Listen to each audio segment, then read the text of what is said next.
Halo Sobat Mania, kembali lagi di BRC Official, ada kabar menarik nih mengenai pelatih PSM Makassar, Bernardo Tavares harus bekerja ekstra meramu skuadnya untuk musim 2024-2025. Saat ini Bernardo Tavares mencoba memanfaatkan kekuatan yang ada untuk menutupi lubang di PSM Makassar yang ditinggal Yakob Sayuri dan Yance Sayuri. Dalam 2 musim terakhir, Bernardo Tavares selalu menjadikan Yakob Sayuri dan Yance Sayuri sebagai pilihan utama. Namun Bernardo Tavares enggan berlarut dengan kondisi yang dihadapi sekarang. Sebagai pelatih profesional dengan segudang pengalaman, Bernardo Tavares mencoba memanfaatkan pemain yang ada sebagai pengganti posisi si kembar Sayuri. Meskipun ada hal yang harus dikorbankan, yakni mengubah posisi pemain yang sebelumnya tak biasa bermain di posisi yang kini diinginkan Bernardo Tavares.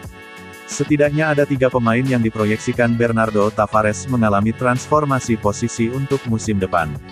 Ketiga pemain tersebut yakni Zaki Ashraf, Rizky Eka Pratama dan Adil Nur Bangsawan.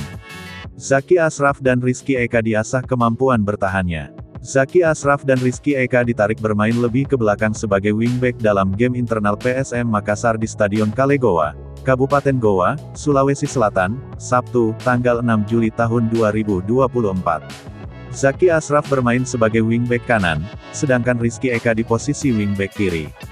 Padahal 2 musim terakhir Zaki Ashraf dan Rizky Eka bermain sebagai penyerang sayap. Kecepatan dan akselerasi individu menjadi senjata keduanya membongkar pertahanan lawan. Hanya saja keduanya kurang dalam hal bertahan.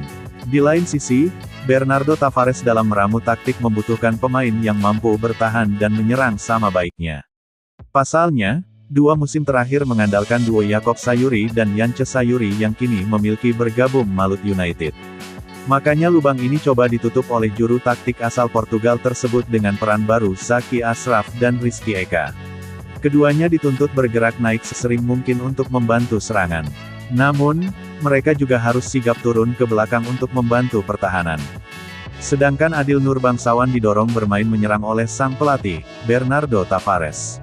Adil yang awalnya berposisi gelandang box to box digeser posisinya menjadi penyerang sayap kiri. Pemain berusia 19 tahun itu pun dituntut memiliki kecepatan dan crossing bagus. Bernardo Tavares selama melatih PSM Makassar memang membutuhkan pemain bermain di 2 posisi. Nah itu dia sobat untuk update kabar hari ini. Bagaimana pendapat kalian sobat? Tulis pendapat kalian di kolom komentar ya sobat, dan jangan lupa like, komen dan subscribe.